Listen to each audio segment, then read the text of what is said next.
Donc bonjour à tous, merci d'être là ce samedi matin. Nous sommes ici pour vous présenter un point d'avancement du travail que je pense que vous connaissez désormais sur la construction d'un schéma stratégique pour le bassin versant de la Vestre. Et aujourd'hui, on voudrait discuter avec vous une série de scénarios qui ont été déjà discutés dans des moments d'atelier que nous avons organisés avec Yellow Window, donc Alain Denis qui est avec nous.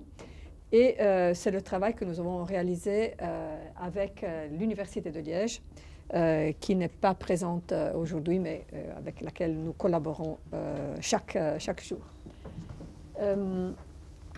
C'est la première présentation publique des scénarios, parce que les ateliers, je pense que Madame était aussi présente aux ateliers. Il y a quelqu'un qui était déjà présent. On va un petit peu reprendre les mêmes thèmes, parce que dans les cas précédents, c'était des ateliers, des moments un petit peu de discussion avec un public qui avait demandé de participer, qui avait été aussi un petit peu sélectionné pour participer. Aujourd'hui, c'est une invitation plus large, mais vous n'êtes pas tellement plus nombreux, mais en tout cas, on sait que vous êtes des personnes très motivées si vous êtes ici ce matin, ce qui nous fait beaucoup de plaisir. Donc, on va essayer de passer à travers ces points, rapidement la présentation de l'équipe et comment on va s'organiser ce matin, vous dire où nous sommes par rapport au travail. Après, on aura une pause de 15 minutes, mais qui n'est pas vraiment une pause, c'est plutôt le moment dans lequel on vous demande de l'autre côté de mettre vos idées, vos suggestions, vos critiques, vos lectures à propos de ces scénarios. Et après, on aura une discussion avec quelques éléments en plus d'informations sur ce que nous sommes en train aujourd'hui de faire. Donc l'équipe, j'ai déjà un petit peu dit, donc c'est Studio Paola Vigano, donc je suis Paola Vigano, Étienne Schiller qui coordonne l'équipe pour Studio. Après une série de collaborateurs qui ne sont pas ici en ce moment, Mathias, Daria, Chandel et Nick, on l'appelle Nick. Et du côté, et avec nous aussi Alain Denis, donc, et Karim Desmaoned sur la participation et communication. Et de l'autre côté, on a donc l'équipe de l'U-Liège qui est coordonnée par Jacques Teller avec Joël Privot, Martina Barcelloni-Corti, Bruno Bianchet et Clémentine Schelling. Et ça, c'est avec nous l'unité, disons, le noyau central. Et après, toute une série d'expertises qui sont réunies autour de ce sujet qui est donc le futur de la vallée de la Vestre. Donc, de l'autre côté, vous trouverez ces 5 cartes qui sont là pour accueillir vos post-it avec vos éléments de connaissance ou vos suggestions. Et vous verrez que les thèmes qui sont indiqués sur les cartes sont les thèmes des scénarios qu'on va discuter maintenant. Et vous trouvez aussi des cartes. C'est pas parfaitement, le focus n'est pas parfait, mais je ne sais pas si vous voyez bien, mais vous trouverez aussi 3 cartes. La première, c'est la carte du potentiel de résilience qu'on avait déjà proposé à la conclusion du diagnostic. Après, il y a un détail sur la zone de Chenet, et après, il y a une photo aérienne avec en rouge les rivières, l'eau qui sont représentées. Et là aussi, vous pouvez introduire des informations ou des questions ou des suggestions. Donc, nous sommes où maintenant? Donc, il y a toute une série d'activités qui sont en cours à ce moment au niveau de la région. Donc, il y a les 2 référentiels qui ont été l'un terminé, celui sur la construction dans les zones inondables. Il y a un deuxième référentiel qui va arriver dans les prochains mois. Les PDDQ, vous les connaissez aussi, se sont terminés, donc les réflexions à partir des lieux spécifiques, en particulier les lieux les plus touchés par les inondations. Nous sommes le schéma Vestre, donc qui va se terminer vers le printemps 2023. Et la modélisation hydrologique qui va se terminer au contraire à la fin de 2023. Donc on est toujours sur ce décalage qui sont un petit peu compliqué à gérer, mais qu'on connaissait depuis le début. En tout cas, la modélisation hydrologique se termine à la fin de l'année prochaine. Et après, il y a aussi les projets de la Vesdrienne qui sont en cours et qui vont au fur et à mesure se réaliser. Donc le chemin Vesdre, il est, disons, au milieu de ce contexte. Et comme tous, on doit travailler dans des conditions, dans des conditions de connaissance, disons, imparfaites. Mais ce qui est quelque chose qu'on doit accepter, ça fait partie de la situation. Et on aura la possibilité, au moment où la modélisation hydrologique sera terminée, de terminer nous aussi totalement, définitivement, le schéma stratégique. Mais disons que le schéma sera déjà là au printemps 2023. Ceci, c'est parce que nous sommes à Chennai, c'est la carte du PDDQ. Et c'est la partie réalisée par l'agence Beaumont-Defay qui a travaillé dans les mois qui nous précèdent sur la partie de Chennai. De notre côté, donc, nous sommes là dans la deuxième phase qu'on appelait dessiner la transition, parce que c'est clair que parler des inondations comme un phénomène totalement isolé, ça n'a aucun sens, et que quand on parle d'inondation, quand on parle de changement climatique, on parle finalement de sujets très vastes et globaux. Et donc dessiner la transition, c'est un petit peu de comprendre quelle est une vision pour ce territoire et comment ce territoire peut contribuer à cette transition écologique et sociale. Donc nous sommes disons, vers la conclusion de cette partie. Et après, on va terminer sur la vision et le schéma stratégique et la diffusion des contenus de ce schéma stratégique. Il y a un site web que j'espère vous connaissez tous, un site web qui est assez riche parce que dans la fenêtre contexte général, vous trouvez aussi les présentations passées. Donc si quelqu'un a envie d'écouter les présentations du diagnostic, par exemple, il peut les écouter. Vous pouvez intervenir avec vos avis qui peuvent être, disons, intégrés au site web. Il y a aussi une carte Miro sur laquelle vous pouvez déposer vos observations. Vous pouvez, on a demandé à un certain moment d'exprimer vos intérêts pour être aux ateliers, après quelques actualités et un petit peu où nous sommes.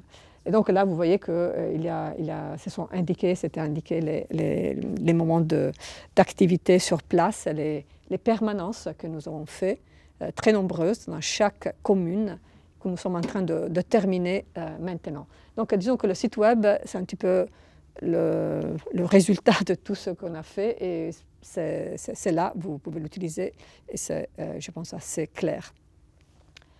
Alors, la présentation publique, la dernière présentation publique que nous avons faite a été sur le diagnostic. Donc, on a présenté le diagnostic que vous pouvez encore retrouver en ligne. Et maintenant, on se déplace on commence à s'occuper plutôt du futur, non seulement de décrire la condition actuelle, mais de commencer à parler du futur. Et pour parler du futur, ce qui n'est pas très simple, il faut structurer cette discussion sur le futur. Et les scénarios sont des outils pour structurer cette discussion sur le futur. C'est-à-dire qu'on vous propose des possibles, des futurs possibles, évidemment pas tous les possibles parce que ce serait infini, mais disons, vous verrez, sont assez clairs en termes de direction. Et il s'agit non pas de choisir un scénario, mais il s'agit de bien analyser chaque scénario pour ses éléments positifs ou négatifs, et après peut-être d'imaginer que la vision, ce sera un résultat de cette discussion. Donc ce n'est pas le choix d'un scénario, mais ce sera plutôt de faire émerger une vision le plus possible, une vision commune. Pour rentrer dans le scénario, je vous rappelle quelques points, disons, importants, forts du diagnostic. Alors le diagnostic, c'est basé sur beaucoup de travail sur place. Peut-être vous reconnaissez ici, c'était un dimanche, si je ne me trompe pas, la chaîne humaine, nous aussi, on était présents. Et à cette occasion, il y avait un monsieur flamand qui nous a dit « Moi, je viens de Gand, je suis venue dès le lendemain des inondations. D'ailleurs, il fallait aider les gens. Nous sommes venus presque tous les week-ends avec un bus. Et après, il y a la phrase très importante, « Si dans 20 ans, la mer nous recouvre, nous les Flamands, on espère que les Wallons viennent nous aider aussi. » Donc c'est intéressant parce que ce monsieur, c'est un bénévole d'une association de Arendt et qui a organisé aussi la chaîne humaine. Et on commence à parler d'une solidarité territoriale. Donc nous, on parle de solidarité territoriale à l'échelle du bassin versant de la Vestre, mais évidemment, la solidarité territoriale, elle est plus large.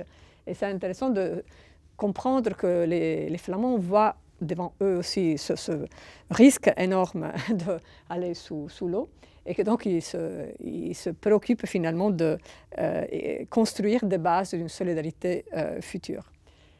Ici, vous voyez une carte, une photo d'une maquette, une maquette qui restitue la topographie, comment le territoire est fait. Et vous voyez aussi toutes les villes, les communes. C'est très intéressant de comprendre combien c'est compliqué ce territoire de la Vestre. Il est tellement beau, hein, parce qu'il est un territoire magnifique, on va revenir sur ça, mais il est magnifique aussi parce qu'il est extrêmement compliqué d'un point de vue de la topographie. Donc il y a toute une série de vallées, de petites vallées, de contre-vallées, de vallées sèches, de territoires karstiques, de forêts, d'agriculture. Donc c'est vraiment un territoire qui contient beaucoup de variétés, de différences. Et ces différences sont aussi liées à cette topographie si rugueuse, on pourrait dire. Donc parmi les grands enjeux qui sont sortis dans le diagnostic, le premier, c'est lié au changement climatique. Donc ici, ce sont les experts de l'Université de Liège, les climatologues, qui nous disent que les étés vont se réchauffer plus vite dans le futur que les hivers. Et donc les températures maximales surtout vont monter. Au contraire, pas de changement significatif pour les précipitations, pour la pluie annuelle. On aura une diminution significative des précipitations en été et donc l'assèchement des sols parce qu'il y aura plus d'évaporation. Et donc on aura une demande très forte d'eau par l'agriculture en été. Les modèles qu'ils utilisent donc, suggèrent que des précipitations extrêmes sur 3 jours similaires à celles que vous avez eues en juillet 2021 pourraient se répéter 2 fois d'ici 2050. Donc même si on va vers une sécheresse de plus en plus affirmée, et ça je pense que cet été vous l'avez bien vécu, il y aura toutefois aussi, il y a des probabilités de précipitations extrêmes comme celles que vous avez déjà vécues. Et ça pourrait se répéter 2 fois d'ici 2050. Et après, ça dépend si on va limiter le réchauffement à ce 1,5 degré, 2,5 degrés. Et donc, dans ce cas, le modèle suggère 2-3 occurrences après 2050. Mais si le réchauffement va être plus important, c'est-à-dire si on ne va pas faire la transition écologique, comme on est en train de faire fondamentalement, alors il fera trop sec en été, après 2050, pour avoir encore cette quantité de précipitations, même si des inondations restent possibles. Donc vous comprenez que le futur, c'est beaucoup plus de sécheresse, et ça va devenir un problème énorme, surtout sur la partie haute, donc sur les plateaux, plus que dans le fond de la vallée. Toutefois, il y aura aussi des épisodes d'inondation. Donc finalement, on doit se préoccuper des 2 questions et pas que de la question des informations. Et donc les problèmes majeurs, selon les climatologues, seraient en été davantage les canicules sécheresses et les feux de forêt, qu'on sait aussi sont un grand risque qui est en train d'émerger, plus donc que les inondations. Ils disent, ce sont eux, que 45 degrés pourraient être atteints d'ici 2050. Donc on parle véritablement de la chaleur. Donc, premier enjeu, c'est la question du changement climatique et l'adaptation à ce climat, sécheresse plus inondation. Le deuxième enjeu, c'est l'évolution de l'urbanisation. Et il faut savoir que l'urbanisation a construit un risque qui n'était pas présent avant. Ce n'était pas un risque avant. C'était peut-être la Vesdre sortait d'occuper son lit majeur. ce n'était pas trop grave. Maintenant, avec des villes, avec des plateformes industrielles, etc., ça, évidemment, ça d'une gravité beaucoup plus élevée. Donc là, vous voyez l'évolution de l'urbanisation dans la vallée de la Vestre, et on voit bien qu'il y a un premier pic d'urbanisation qui est plutôt à la fin du 19e siècle, le moment où la grande croissance est liée à l'industrialisation. Après, ça a un déclin, après ça remonte les années 70-80. Mais ce qui est intéressant, c'est que le premier boom, disons, d'urbanisation se réalise dans le fond de la vallée, mais le deuxième se réalise plutôt sur les plateaux. Donc on a des moments de croissance qui sont, disons, un petit peu différents, même si la vallée continue aussi, hein, le fond de vallée continue aussi à s'urbaniser, mais les grosses quantités sont plutôt sur le haut. Donc ici, il y a un enjeu, évidemment, qui est lié à cette urbanisation. Et là, vous comprenez que continuer à bâtir dans des lieux qui sont à risque d'inondation, ou tout simplement augmenter les parties qui sont imperméables, même si on est hors du risque, on est sur les plateaux, tout ça va contribuer à générer et à augmenter les risques. Et on voit bien que dans l'évolution de l'urbanisation, disons ça, ces petits carrés nous parlent des bâtiments résidentiels qui sont localisés dans les zones inondées en 2021. Et donc, vous voyez que aussi dans la partie de Chennai, effectivement, il y a beaucoup de rouge et de rouge plutôt foncé. Ça, c'est aussi intéressant parce qu'on voit la proportion des bâtiments qui ont été touchés par rapport au total des bâtiments de chaque ville. Donc, on voit par exemple que Verviers, oui, elle a été touchée, très touchée, mais par rapport à la dimension à la quantité des bâtiments, c'est une fraction assez petite. Par exemple, à Chennai, qui est ici, vous voyez que la partie qui est touchée, c'est presque la moitié des bâtiments qui construisent la ville. Donc, dans le bassin versant de la ville. Dans le bassin, oui. Pas tous les bâtiments. Merci, Étienne. Donc l'enjeu de l'urbanisation, c'est fondamental. L'enjeu qui concerne l'évolution des zones naturelles, donc il y a toute une réflexion qui est menée par l'Université de Liège sur la capacité des hautes fagnes, dans l'hypothèse de revenir à une condition de tourbière qui était celle qui précédait les forêts que vous connaissez, de résineux que vous connaissez aujourd'hui. Disons qu'on a un petit peu perdu des milliers d'hectares qui avaient une fonction quand même un petit peu d'éponge, qui était capable de retenir un petit peu l'eau. Ce n'est pas une solution de tout, hein, de tous les problèmes de la vallée, mais quand même, c'est une contribution importante. Et donc, on s'interroge sur le fait que les résineux qui ont été, qui arrivent un petit peu à un moment de vieillesse, donc c'est peut-être l'occasion pour repenser finalement et penser un retour au sol plus tourbeux, qui ont donc cette capacité, même si ce n'est pas exceptionnel, parce qu'ils sont déjà assez humides, mais ils ont une certaine capacité d'absorber l'eau qui arrive, qui tombe. Donc une grande transformation aussi des paysages, c'est quelque chose qu'on doit commencer à visualiser un petit peu dans la vallée. Le quatrième enjeu, c'est évidemment la question de la vulnérabilité de la population de la vallée, et en particulier du fond de vallée. Donc ici, vous voyez, c'est l'indice de précarité par secteur statistique. Et on voit effectivement le rouge foncé, c'est les lieux où il y a une population plus fragile. Et on voit que finalement, c'est le fond de la vallée, mais pas que le fond de la Vestre, de la vallée de la Vestre. Il y a aussi d'autres endroits, d'autres fonds de vallée qui sont aussi touchés par ça. Et le cinquième enjeu, on va reprendre aussi dans les scénarios, c'est ce qu'on a appelé le scénario zéro, c'est-à-dire ici on ne fait rien. Hein, si on laisse les choses comme elles sont, on va juste continuer à réaliser tout ce qu'on a déjà dans les tuyaux, hein, comme on dit dans ce cas. Qu'est-ce que ça va se passer? Alors, il faut savoir que le plan de secteur, donc le plan qui a le zoning, où c'est les zones rouges constructibles, etc., sous-évalue totalement le risque d'inondation. Donc, vous avez des instruments de planification qui ne tiennent pas compte, pratiquement, de ce risque. Donc ça, c'est un point assez crucial. Et par exemple, parmi aussi les plans communaux de développement de la nature, il n'y a aucun qui se concentre sur la restauration de la rivière en donnant plus d'espace à la rivière.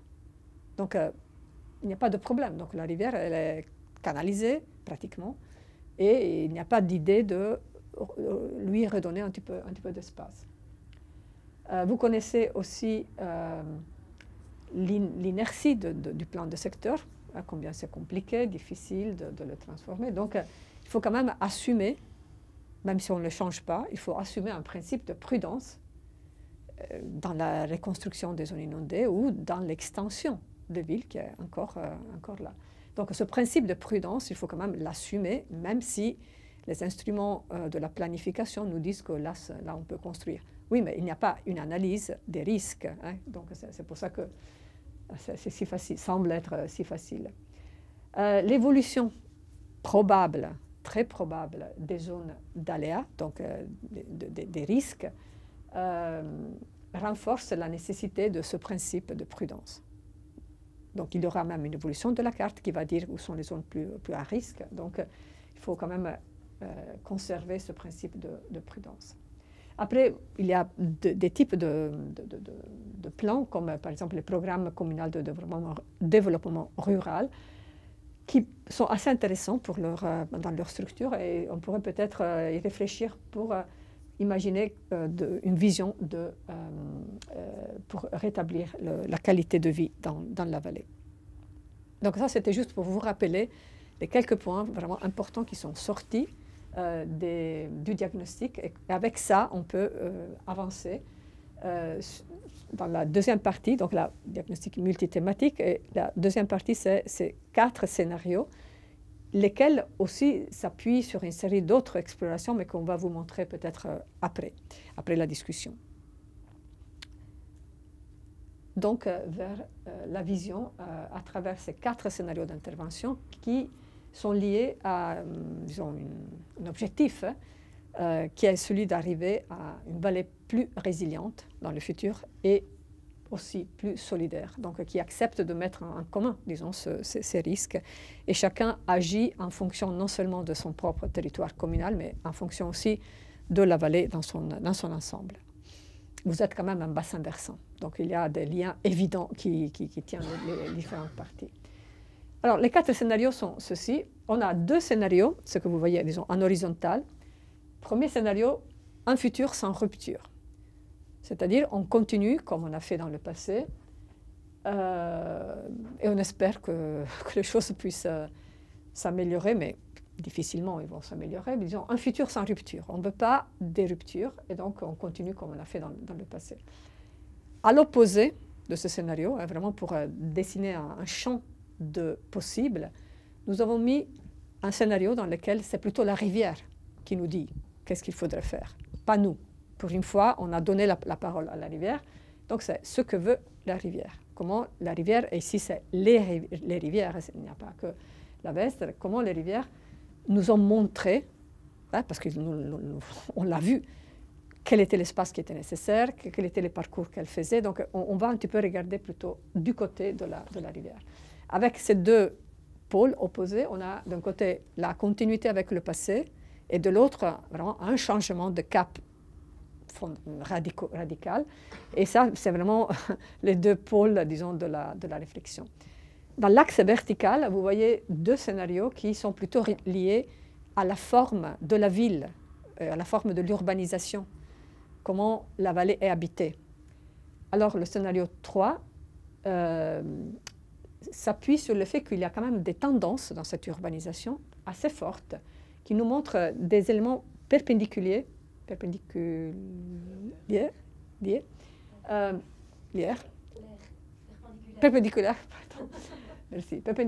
à la Vesdre, qui sont en train de se construire, de se réaliser, de se renforcer.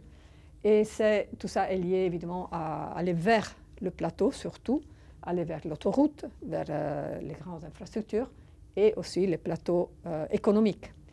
Donc ce sont des directions en partie déjà en place et en partie déjà dans les tuyaux. Et en même temps, ce qui est intéressant dans ce scénario, ce n'est pas seulement de regarder la direction de l'urbanisation, mais de regarder aussi ce que ce scénario laisse libre, c'est-à-dire des grandes continuités transversales, donc toujours transversales à la Vestre, qui peuvent mettre en relation des parcs qui se trouvent d'un côté vers les Hautes-Fagnes et de l'autre vers le parc des trois pays. Et donc une organisation, comme je dis, qui est en train de se réaliser et qui a quelques racines aussi dans la planification du passé. Le quatrième scénario, au contraire, dit ce n'est pas le cas d'imposer, disons, une sorte de direction d'urbanisation avec ce système de transversal. Ce qui est important ici, c'est surtout de reconnaître la nature de chaque partie, de chaque village, de chaque centre, de chaque bourg, et de travailler plutôt sur cette idée de constellation, qui est une idée très enracinée dans le territoire, pas que de la Vestre, en général dans le territoire wallon, c'est-à-dire une certaine dispersion des lieux d'habitat, des villages qui étaient un petit peu partout, et qui n'étaient pas que basés sur quelques grandes villes, mais aussi vraiment parsemer un petit peu le territoire des lieux qui sont habités. C'est l'idée de partir de ce qui est déjà là, fondamentalement. Tandis que le précédent, c'est pour plutôt imaginer de pouvoir guider fortement l'urbanisation dans certaines pistes. Maintenant, on va les regarder un par un. Donc, futur sans rupture. Ça veut dire qu'on continue, comme dans le passé, les tendances actuelles perdurent. Le territoire ne va pas devenir comme ça automatiquement ni solidaire ni résilient. Et on doit aussi comprendre que si on va s'appuyer sur l'idée d'une future sans rupture, on va aussi s'appuyer sur les tendances préexistantes. Et les tendances préexistantes, avant l'inondation, c'était un déclin économique du fond de la vallée, une crise socio-économique, une paupérisation des centres urbains, surtout du fond de la vallée. Donc, dans ce scénario, le futur est que le fond de la vallée poursuit son déclin économique, avec le renforcement de l'arc nord, évidemment, qui avait au contraire des dynamiques positives. Et les plateaux donc, continuent avec leur urbanisation autour de la ligne TGV, de l'autoroute, de la nationale 3. Peu d'investissements dans le transport en commun, parce que justement, il y a des difficultés aussi à se déplacer sans la voiture aujourd'hui. Ce sera comme ça aussi dans le futur, dans ce scénario. Et du point de vue des ouvrages sur la Vestre, ce sera des ouvrages un petit peu comme dans le passé, plutôt qui vont miser la résistance hydraulique et pas vraiment la résilience, et donc qui vont hausser peut-être des protections, des murs, des digues, etc. Donc ça, c'est le futur sans rupture. On veut continuer comme dans le passé, peu d'espace donné à l'eau, on continue à construire sur le plateau, l'espace public est dominé par la voiture. Le plan de secteur, on continue à le faire, à le remplir. Il y a beaucoup, trop à remplir. Deuxième scénario, à l'opposé, ce que veut la rivière. Donc ici, c'est la rivière qui parle, et nous, on essaie de la comprendre. Donc une rivière qui a un lit mineur dans lequel elle coule tout le temps, et elle a un lit majeur que vous avez connu pendant les inondations. On considère que toutes les rivières sont des vrais sujets, donc on les entend comme des individus, avec une individualité, avec des rationalités, et qui demandent finalement à ce territoire d'avoir plus d'espace pour l'eau et pour les dynamiques écologiques. Évidemment, on est aussi conscient du fait que le long de la Vestre et des autres rivières, il y a beaucoup de patrimoine aussi. Donc on considère que ce patrimoine doit aussi être considéré désormais faisant partie du paysage de la Vestre. Et donc on considère que aussi la valorisation du patrimoine devrait être possible. Mais juste pour vous rappeler l'espace qui a été pris par la rivière, ça c'est une superposition des espaces inondés l'année passée sur une carte des vallées qui est reprise d'une carte du XVIIIe siècle. Et on voit bien que, surtout, on le voit très bien dans le cas de la Vestre, mais aussi de la Hogne, qu'ils ont rempli tout le fond de la vallée. C'est-à-dire que le lit majeur, c'est le fond de la vallée, ni plus ni moins. C'est tout ça, le fond de le lit majeur. Donc, ils l'ont repris, justement. Alors, l'idée ici, c'est de faire le maximum pour redonner de l'espace à la rivière. Et tout ça va avec l'idée de conserver la richesse paysagère du fond de la vallée, de renforcer son rôle écologique et de mettre en valeur le patrimoine, y compris l'héritage industriel. Autour et le long de tout ça, il y a évidemment un réseau de mobilité douce qui doit être imaginé. Tous les aménagements hydrauliques seraient basés sur la nature, donc ce qu'on appelle nature-based, c'est-à-dire des choses naturelles, des berges par exemple, renaturalisées, etc.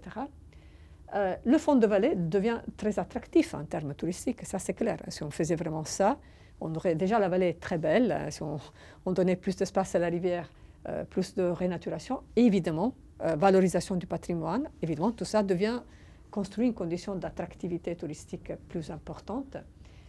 Mais il y a un problème dans ce scénario, c'est que l'idée de, disons, éliminer quelque chose de ce qui se trouve dans la vallée nous amène à probablement mettre une pression très forte sur les plateaux.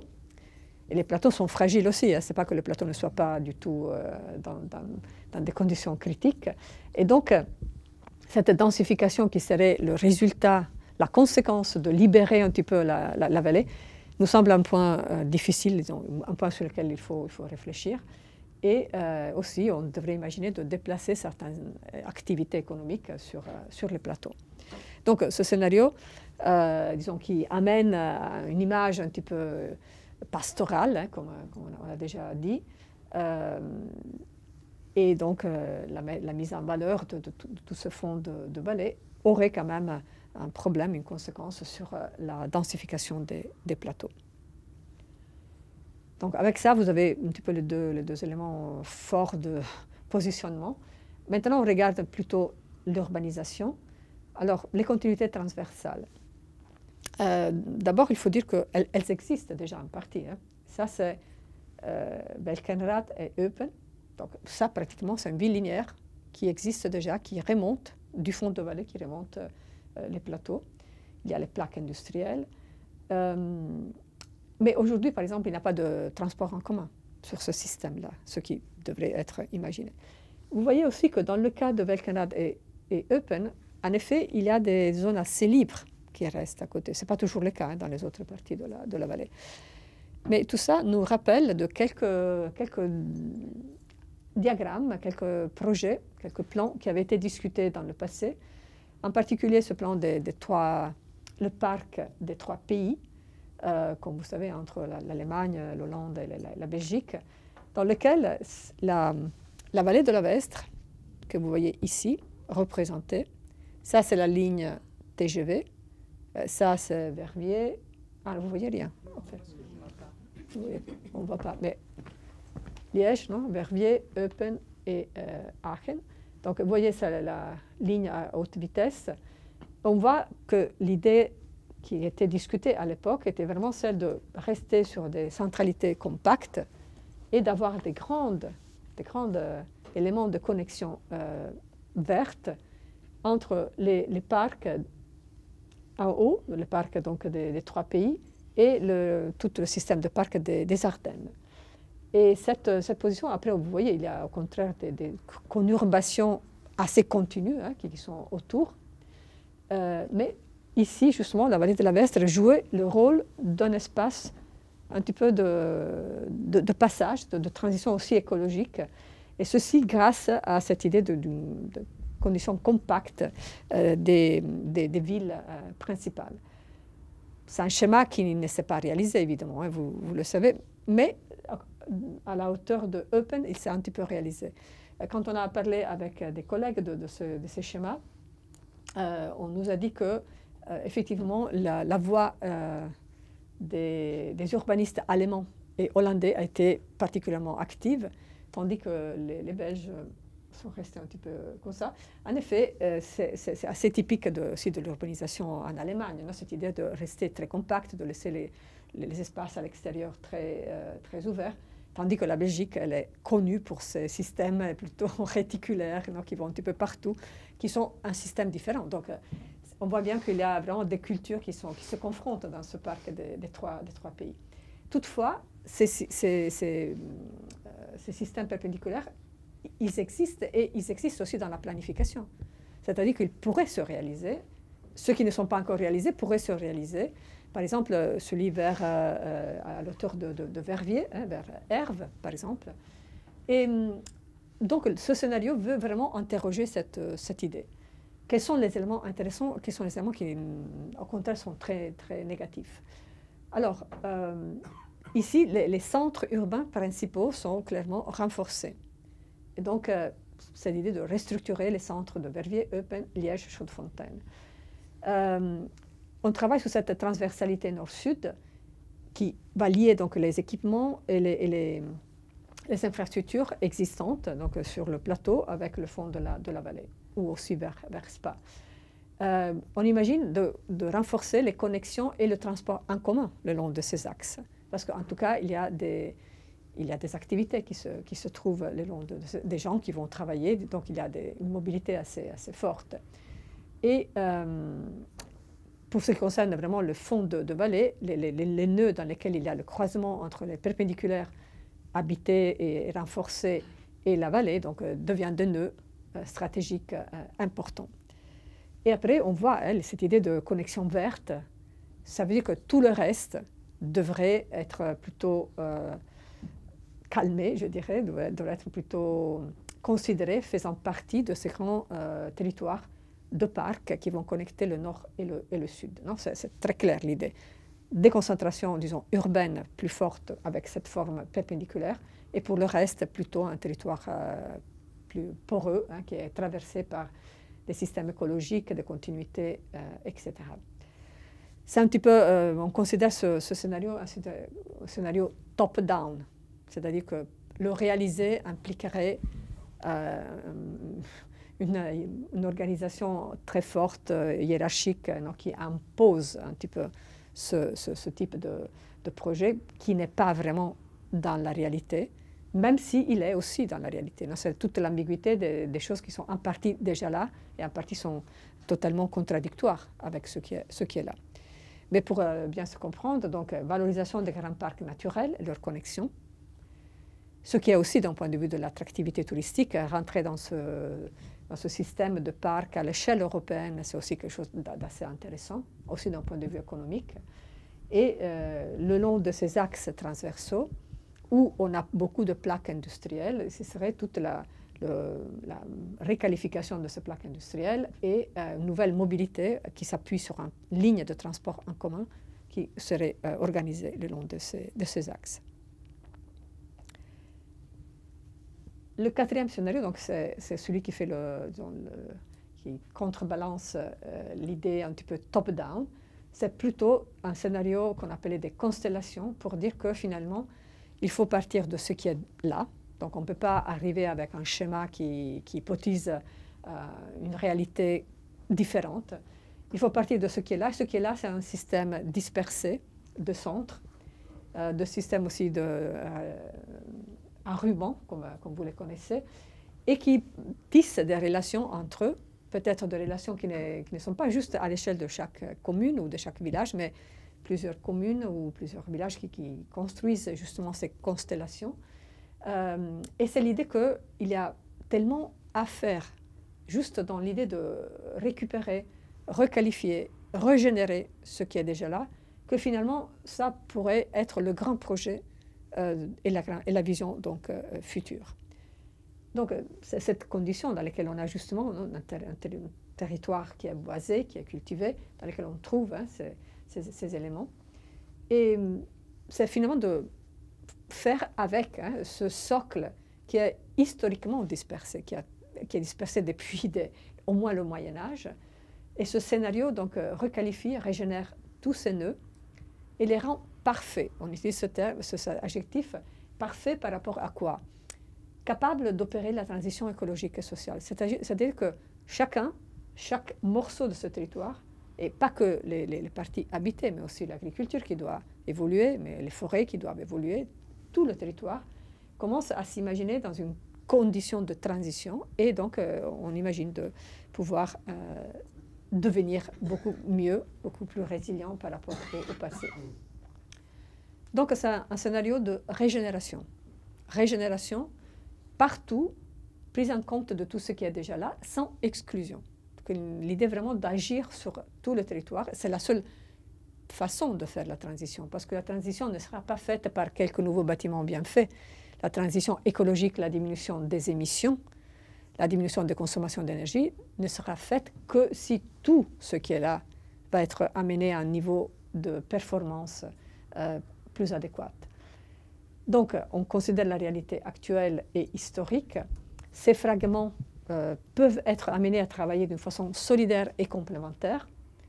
Ils ont l'obligation de la perfection, c'est-à-dire d'être capables de résoudre et gérer en leur sein les problèmes liés à l'inondation. Par exemple, le plateau ne va pas déverser les eaux sur le fond de vallée. Le plateau doit s'équiper pour pouvoir garder les eaux qui tombent sur le plateau et donc diminuer le risque dans le fond de la vallée.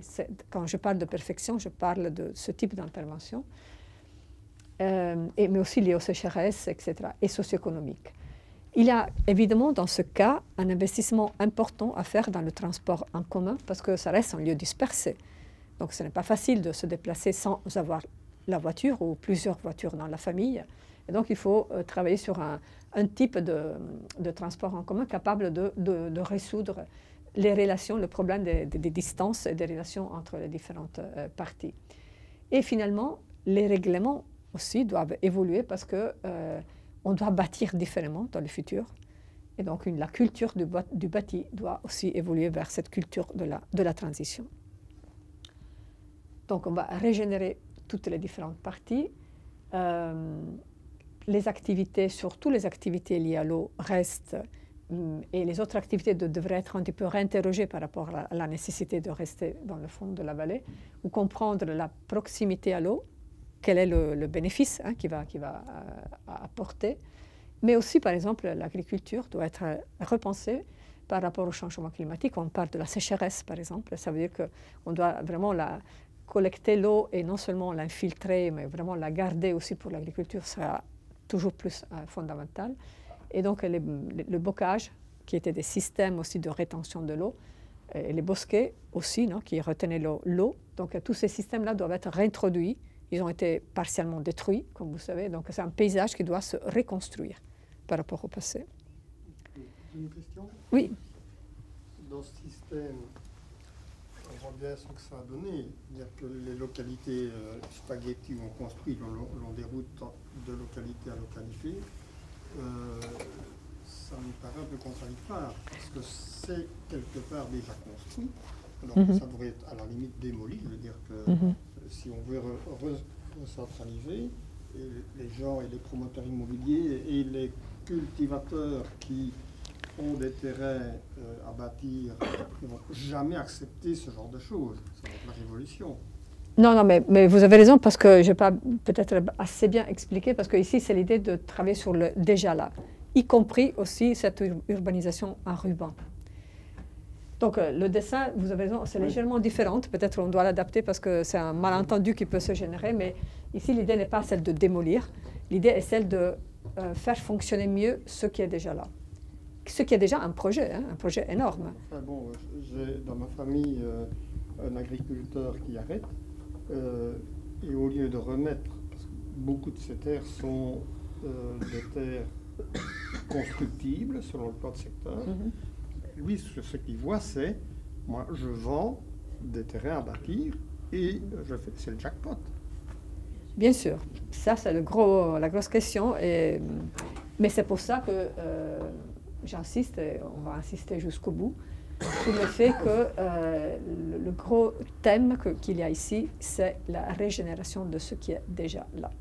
C'est la seule possibilité de diminuer les risques dans les différentes parties, surtout dans les fonds de vallée, mais aussi pour répondre quand même à un engagement qui est l'engagement de l'Europe d'ici 2050, zéro émission et zéro artificialisation nette. Donc, on doit y arriver quand même, non? Ou on a déjà décidé qu'il n'y aura pas de transition? Parce qu'on peut se dire, bah, finalement, on n'est pas capable, donc on laisse comme ça. Mais si on a pris un engagement, et l'engagement a été pris par l'Europe, donc nous, on est là-dedans, bah, comment on y arrive? C'est ça la question. Je vais faire un exemple. Dans une ville dans laquelle que j'étudie, le plan climat a, comme engagement, a pris l'engagement de régénérer le 3% du bâti par an. Donc on a 2022, 2050. Plus ou moins, on arrive au 100% en 2050. On n'a pas d'engagement de ce type. Hein. Et le 3% peut sembler pas beaucoup, mais en réalité, c'est déjà énorme. Le 3%, chacun. Chacun, il faut organiser, avoir les conditions, les financements, les règlements, être guidé aussi, parce que les citoyens ne sont pas toujours dans la position de savoir tout ce qu'il faut faire, etc. Et là, il faut partir, je pense, de cette idée de surtout s'occuper de ce qui est déjà là, qui peut être adapté, évidemment, qui peut être aussi imaginé, capable d'être un petit peu densifié, etc. Mais si on commence par l'idée que la question, c'est juste de construire sur de nouveaux terrains, ben là, on est vraiment à côté de la question. Donc, je comprends bien hein, la question économique, le problème que c'est le jackpot, ça, OK, mais ça reste le fait que ça n'a aucun sens. Non, mais je suis d'accord. Ouais. Et donc, nous, on ne peut que vous dire ça et vous montrer, parce qu'il y a aussi un travail duquel je vous dis juste 2 mots, qui montre comment une grande partie des zones qui sont aujourd'hui constructibles sont quand même dans des lieux à risque, ou vont générer des risques. Donc, ce sont des choses sur lesquelles nous, on donne des recommandations. Vous savez que le schéma stratégique va donner des recommandations. Donc, on ne va rien faire, nous, hein, on ne va rien changer, mais on donne des recommandations fortes. Et après, on espère qu'après ça, il y aura d'autres choses qui vont se faire pour aller dans la direction qu'on considère la meilleure. Mais on sait aussi qu'il y aura beaucoup de résistance, beaucoup d'obstacles, comme vous dites, la révolution, peut-être. Mais alors, je pense qu'il faudra aussi se dire que peut-être on ne veut vraiment pas faire cette transition, que vraiment les engagements qu'on a pris au niveau européen, ça ne vaut rien. Il faudra se dire ça. Mais il faudra aussi se dire que peut-être les financements qui arrivent de l'Europe, ben, ils vont là, dans cette direction, et pas dans d'autres directions. Donc, si on veut aussi accéder à des financements, il faudra quand même prendre cette direction. Parce que tous les financements européens sont pour la transition. Il n'y a rien d'autre. Donc, il faudra un petit peu mettre sur voir un petit peu l'équilibre. Mais en tout cas, ça, c'est le 4e scénario. Revenons maintenant à la... Donc, vous avez compris un petit peu les 4. Comme je dis, ce n'est pas tous les possibles. Les futurs possibles sont beaucoup plus que celui-ci, que ceci. Mais c'est quand même déjà, je pense, une bonne palette de possibilités qui nous permet de bien comprendre peut-être des choses intéressantes qui sont dans un scénario qu'on ne considère pas vraiment convaincant, mais qui amènent des éléments intéressants. Et pour comprendre ça, on vous montre les retours des ateliers qu'on a fait. On a fait 3 ateliers dédiés donc, à la discussion des scénarios, donc quelqu'un était aussi là. Il faut accélérer. Donc le premier scénario, Futur sans rupture, les commentaires ont été toujours très négatifs. Très négatifs, donc il faut une future avec rupture, sinon la résilience ne fonctionnera pas. Le scénario ne résout pas les problèmes importants, il les ignore, bien évidemment, il les ignore. Ce scénario à exclure. Et après, on souligne aussi qu'il y a un grand manque de concepts pour une reconstruction meilleure. Je vais un petit peu plus rapide, je m'excuse, c'est tout intéressant, mais le deuxième, ce que veut la rivière. Alors, ce scénario suscite des craintes, évidemment. On ne va pas déserter la vallée pour les habitants, pour mettre que du tourisme à la place, évidemment, ça c'est sûr. On met l'accent sur le fait que certaines industries ont besoin quand même de rester proches de l'eau, que le long de la Vesdre, il y a plein de maisons patrimoniales, mais aussi on dit que c'est un point clé de donner plus d'espace à la nature. Donc c'est vrai, il y a toutes ces craintes, mais en même temps, il faut suivre la nature, comme on dit. On parle aussi de quelque chose de très intéressant, le fond de vallée doit servir de pépinière en cas de sécheresse afin de produire ce que l'on ne peut plus faire pousser sur les plateaux. Donc on commence à comprendre qu'être proche de l'eau, c'est une vraie richesse, non seulement un problème. risque de tourisme excessif, la nature reprendra toujours ses droits, donc que finalement, que nous on le veuille ou pas, il faudra tenir compte de cette dynamique et qu'il ne faut jamais oublier que les crises naturelles sont liées à nos usages. Donc, il faut se réconcilier avec la Vestre. Ça, c'est le thème, je pense, vraiment important. Sur le scénario transversal, donc, la chose intéressante qui a été dit, c'est que ce scénario représente la réalité économique comme elle se développe actuellement. Que finalement, il est déjà là et que surtout, les dynamiques qui sont liées à l'économie sont déjà transversales. Parce que, comme on l'a dit, le Fonds de Valais, c'était en crise de ce point de vue. Et le troisième atelier, ils ont dit, ce scénario est déjà là, en tout cas pour la partie urbanisée. Donc, que finalement, il est là. Donc, il faudra plutôt trouver des solutions aux problèmes qui sont liés à ce type de scénario. Par exemple, la solution à la perméabilité des sols, la question du transport en commun, et travailler aussi sur disons, la mixité, on parle de quartier, donc une mixité plus élevée le long de ces directions. Donc, on n'est pas très convaincu par ces scénarios, mais en même temps, ils sont déjà là, ils créent déjà des problèmes auxquels il faut penser. Et le scénario constellation, c'est le scénario qui a trouvé le plus d'adhésion, mais aussi dans les discussions avec la région et nos comités d'accompagnement, etc.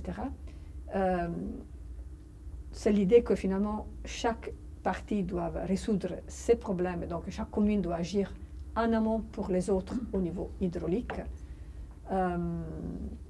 rénover plutôt que construire du neuf. Il y a des morceaux de territoire qui peuvent travailler ensemble. Il faut trouver des échelles intermédiaires, et c'est ça un petit peu le sens de ces constellations, trouver des échelles intermédiaires de coopération, de solidarité, etc. Favoriser la proximité entre les personnes qui renforcerait aussi les liens sociaux et mènerait donc un changement de paradigme. Et quelqu'un a dit, oui, il est trop tard pour les constellations puisque les routes sont trop bâties entre les différents nœuds. Mais ça fait partie du type d'urbanisation traditionnelle et donc il faudra faire aussi avec ça. Donc, première conclusion provisoire, mais justement aujourd'hui on est ici aussi pour continuer cette discussion, c'est que le scénario qui semble avoir plus d'adhésion, mais comme je le répète, il ne s'agit pas de choisir un scénario, mais juste de faire émerger les thèmes que chaque scénario propose et voir quels sont les plus intéressants. Mais en tout cas, disons qu'il a eu cette adhésion assez forte sur le scénario constellation, même si les continuités transversales sur la question du transport en commun, par exemple, perpendiculaire, ou le scénario 2, ce que veut la rivière aussi par rapport à l'idée de, en tout cas, donner plus d'espace à l'eau, tandis que le scénario numéro 1, futur sans rupture, vraiment, il n'y a eu personne qui a parlé d'éléments d'intérêt. Sauf que ce que nous sommes en train de faire aujourd'hui dans la vallée, c'est le scénario 1, parce que c'est ça qu'on est en train de faire. Donc on peut bien dire qu'il est à côté, mais finalement, il agit, il est opérationnel. Et donc, il faut comprendre ça. Et la dernière chose, c'est que c'est ce scénario de régénération urbaine et territoriale, il faut vraiment l'assumer comme un scénario de régénération urbaine et territoriale. Ce n'est pas l'idée d'aller étendre tous les centres avec une nouvelle ceinture construite. Non, c'est vraiment l'idée de travailler sur le déjà là, parce que c'est la seule possibilité d'arriver finalement à une solution aussi de transition. Voilà, donc je m'arrête ici. Et l'idée, ce serait maintenant de faire 15 minutes dans lesquelles on vous demande de vous exprimer à travers les post-it qui sont de l'autre côté. Et après, on va ramener ici ces post-it et peut-être entamer une discussion. Et si on aura le temps, on vous montre rapidement les quelques cartes que nous sommes en train de faire et qui vous commence à dire aussi comment on va construire ce schéma stratégique comme grande aussi carte qui va récolter tous ces éléments.